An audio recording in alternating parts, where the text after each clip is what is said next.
नमस्कार, स्वागत है आपका। शुरुआत करते हैं बड़ी खबर के साथ, जो रुद्रप्रयाग से, जहां पर बद्रीनाथ हाईवे पर तेज रफ्तार स्कूटी हादसे का शिकार हो गई है, जिसमें स्कूटी सवार और 2 लोगों की मौत हो गई है। बद्रीनाथ नेशनल हाईवे पर श्रीनगर जल विद्युत परियोजना के पास तेज रफ्तार से आ रही स्कूटी ट्रक से टकरा गई, जिसके बाद स्कूटी पर सवार 2 युवक गंभीर रूप से घायल हो गए।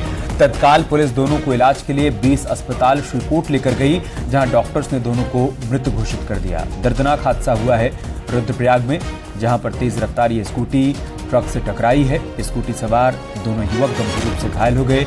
फौरन पुलिस मौके पर पहुंची, दोनों घायलों को 20 अस्पताल लेकर जाया गया, लेकिन डॉक्टरों ने दोनों को मृत घोषित कर दिया।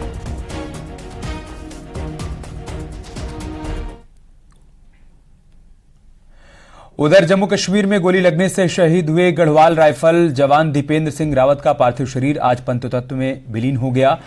शहीद जवान का पार्थिव शरीर उनके गांव पसूली लाया गया, जहां सेना के अधिकारी, शहीद के भाई और ग्रामीणों ने उनको भावभीनी श्रद्धांजलि दी और उन्हें गार्ड ऑफ ऑनर दिया गया। इसके बाद उन्हें मुखाग्नि दी गई।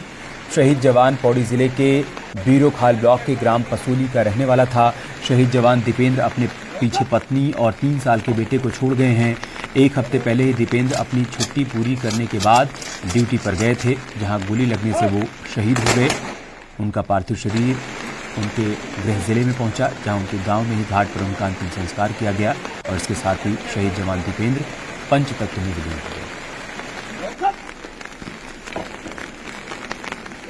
तो भारतीय वायुसेना के होनहार अधिकारी विंग कमांडर अनुपम गोसाई के लिए लद्दाख में हार्ट अटैक से मौत हो गई, उनका निधन हो गया।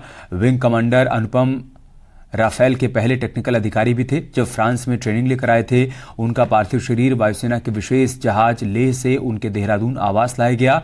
इस दौरान सैनिक कल्याण मंत्री गणेश जोशी ने उन्हें श्रद्धांजलि दी।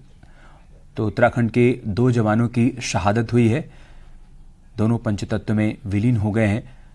मंत्री गणेश जोशी भी मौके पर पहुंचे, उन्होंने भी विंग कमांडर अनुपम गोसाई को श्रद्धा सुमन अर्पित किए। बड़ी दुख की बात है कि हमारा जाबाज विंग कमांडर अनुपम गोसाई, जो भारत की ओर से पहला वो था जो राफेल की टेक्निकल ट्रेनिंग करके आया था और टेम्परेरी ड्यूटी पर लेह गया था। सुबह 8 बजे दोनों भाइयों ने साथ नाश्ता किया। इनके भाई भी नागा में हैं, कर्नल हैं, और अचानक हार्ट अटैक होने से उनकी मृत्यु हो गई, हमें छोड़कर चले गए। देश के लिए उन्हें अपने प्राणों की आहुति दी है। ऐसे संकट की घड़ी में प्रदेश की सरकार उनके साथ खड़ी है।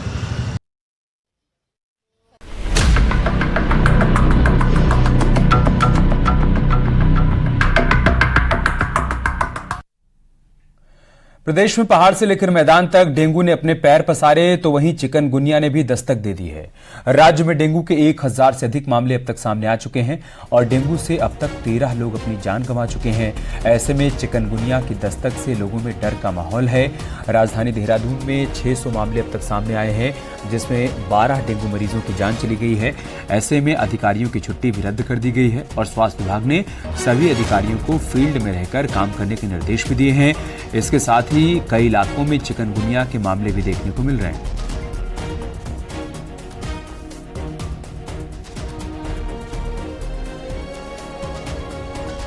हम तो जैसे मरीज हमारे पास आ रहे हैं, उनके आने और उनके भर्ती होने के हिसाब से हम व्यवस्थाएं बढ़ाते चले जा रहे हैं, ताकि किसी को हम रिफ्यूज न कर सकें और सबको बेड अवेलेबल हो और किसी भी मरीज को कहीं और जाने के लिए विवश न होना पड़े।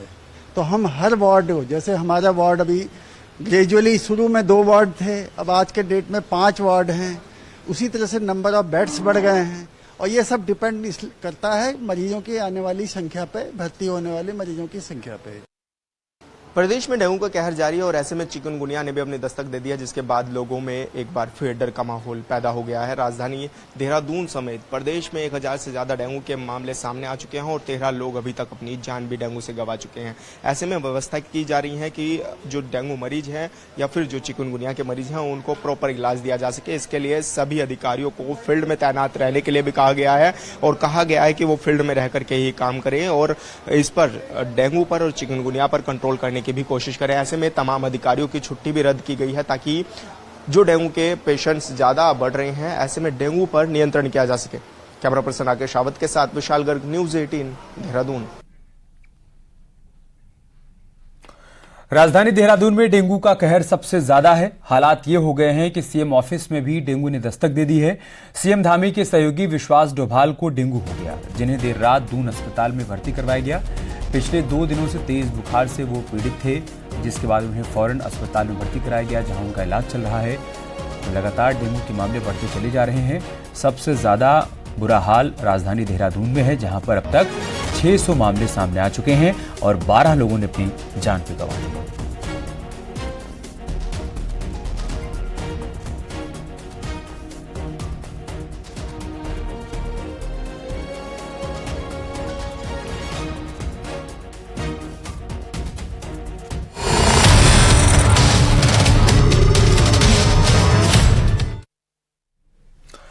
और अब बात महाशक्तियों के महामिलन की करते हैं। सीएम पुष्कर सिंह धामी शुक्रवार को दिल्ली पहुंचे, जहां आज सीएम धामी राष्ट्रपति द्वारा दिए गए डिनर में शामिल होंगे।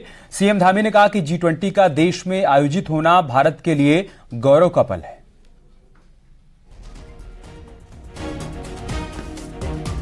सीएम पुष्कर धामी दिल्ली के दौरे पर हैं, जहां पर वो राष्ट्रपति द्वारा दिए गए डिनर कार्यक्रम में शामिल होंगे। लेकिन इस कार्यक्रम में शामिल होने से पहले उनका बयान सामने आया है। उन्होंने कहा है कि भारत में G20 का आयोजन होना भारत के लिए गौरव का पल है। ये नया भारत है, प्रधानमंत्री मोदी के नेतृत्व में लगातार आगे बढ़ रहा है और विश्व पटल पर अपनी एक अलग पहचान बना रहा है। आज दुनिया की 5वीं बड़ी अर्थव्यवस्था बन गया है भारत, और प्रधानमंत्री मोदी का लक्ष्य है कि आने वाले दिनों में उसे दुनिया की 3री बड़ी अर्थव्यवस्था बनाया जाए। ऐसे में G20 का आयोजन भारत में होना हम सब के लिए एक गौरव का पल है।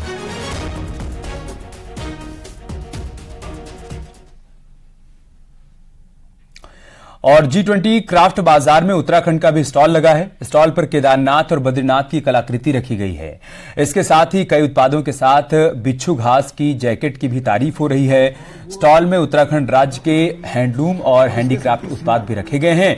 यहाँ अल्मोड़ा के ऊनी स्कार्फ, डूंडा शॉल, पिथौरागढ़ के ऊनी कारपेट, नैनीताल की ऐपण और ऊधम सिंह नगर की मूंज घास के उत्पाद भी रखे गए।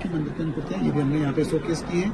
साथ ही जो विभिन्न चौकियां हैं, नेटल के प्रोडक्ट हैं, नेटल फाइबर के प्रोडक्ट, इसमें नेटल फाइबर का स्टोल हो गया, जैकेट्स हो गया, और ये फेमस अल्मोड़ा की ट्वीट, जो कि नैनीताल और अल्मोड़ा में जितने भी सैलानी वहां पे आते हैं वो लोग इस ट्वीट को बहुत पसंद करते हैं और अच्छे दामों में ये ट्वीट वहां पे विक्रय की जाती है। इसके साथ ही साथ हमारे उत्तराखंड की पहाड़ी टोपी, जो कि एक आज पहचान बन चुकी है उत्तराखंड की।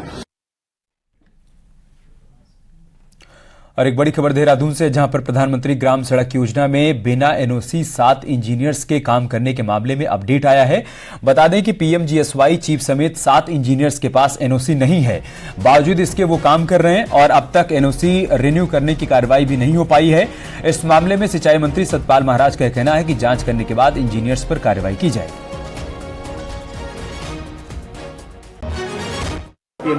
विधानसभा में गूंजा, एनओसी नहीं है। वो तो विधानसभा अध्यक्ष ने बुला करके चीफ सेक्रेटरी को कह दिया। मैं भी वहां पर उपस्थित था और काफी सख्ती उन्होंने की है। मैं समझता हूं इसका कुछ ना कुछ सकारात्मक इसके परिणाम होंगे। चलिए वो देख लूंगा, मैं उसकी जांच करा लूंगा, परीक्षण करा के मैं उसका कार्रवाई करेंगे उस पर। धन्यवाद जी। दिल्ली में हो रहे G20 का असर उत्तराखंड में भी देखने को मिल रहा है। दिल्ली एनसीआर में छुट्टी की वजह से सैलानी पहाड़ का रुख कर रहे हैं। टूरिस्ट पैलेस, इसके अलावा चक्राता पर्यटकों से पूरी तरीके से गुलजार है। वहीं पुलिस ने पर्यटकों को जाम से राहत दिलाने के लिए प्लान भी तैयार कर लिया है। देहरादून से मसूरी जाने वाले पर्यटकों को बाईपास भेजा जा रहा है, तो वहीं हरिद्वार की तरफ से आने वाले पर्यटकों को रिंग रोड से आगे बढ़ाया जा रहा है। रुड़की से आने वाले टूरिस्ट को बिस्ट गांव की ओर भेजा जा रहा है। एक तरफ राजधानी दिल्ली में G20 का आयोजन हो रहा है। ऐसे में लंबी छुट्टी के चलते पर्यटकों ने उत्तराखंड का रुख किया है और पहाड़ के अलग अलग हिस्सों में सैलानियों के आने से एक तरफ पर्यटन कारोबारी खुश हैं, तो दूसरी तरफ प्रशासन के सामने चुनौती है इस भीड़ को नियंत्रित करने के लिए। लिहाजा तमाम रूटों को डाइवर्ट किया गया है ताकि यहाँ आने वाले सैलानियों को किसी प्रकार की कोई दिक्कत और परेशानी ना हो, और साथ ही साथ पर्यटन कारोबार को भी बढ़ावा मिले, ये सुनिश्चित किया जा रहा है प्रशासन की तरफ से।